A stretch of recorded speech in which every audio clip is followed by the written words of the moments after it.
Hello guys, இப்போ நம்ம என்ன பார்க்க போகிறோம் அப்படின்னா, நம்ம கோழியை அடை வைக்க போகிறோங்க.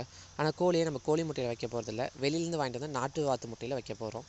இப்போ அடை எப்படி ரெடி பண்ணுறதுன்னு பார்த்துருவோமா? வெளியில் நல்லா மணல் மாதிரி இருக்கிற மண்ணை எடுத்து நல்லா ஆற வச்சுக்கிட்டோம். ஈரப்பதம் இல்லாத மாதிரி பண்ணியாச்சு.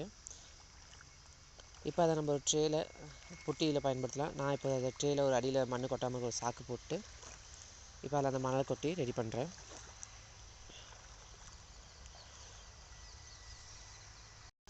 நம்ம ஒரு 27 முட்டை வாங்கிட்டு வந்தோம். அதில் நமக்கு நல்லதாக ஃப்ளாஷ் அடித்து பார்த்து நல்ல இருக்க முட்டையை மட்டும் வைக்க போகிறோம். ஒரு 20 முட்டை நல்லா இருக்குது. அந்த 20 முட்டையை இதில் வச்சுக்கலாம்.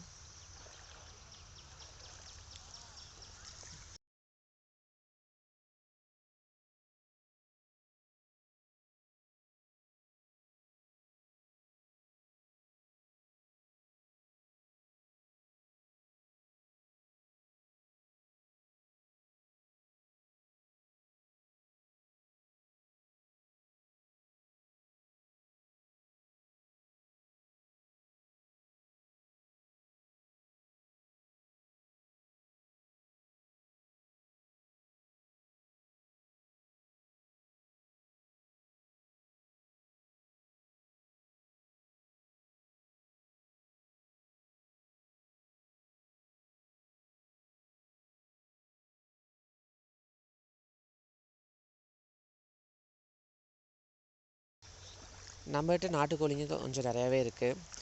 இந்த அடையிலே மற்ற கோழிங்களும் வந்து முட்டையிடும். ஸோ அதுக்காக நமக்கு இந்த முட்டை எதுன்னு ஐடென்டிஃபை பண்ணுறதுக்காக இந்த முட்டைகளை ஒரு சில மார்க்ஸ் போட்டு வச்சுக்கலாம்.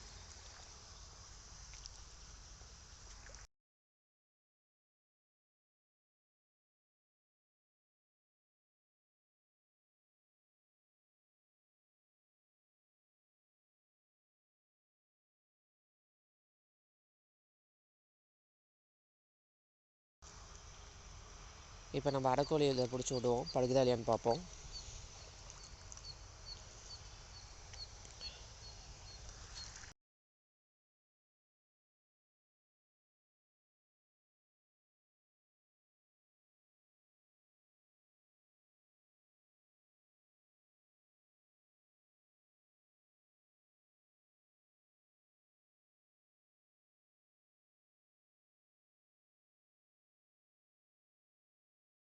கோழி நல்லாவே அடைப்படுத்திடுச்சு. இன்னும் ஒரு 5 நாள் கழித்து பார்ப்போம் எத்தனை வாத்து முட்டை கரு உருவாயிருக்குன்னு. Follow for more updates.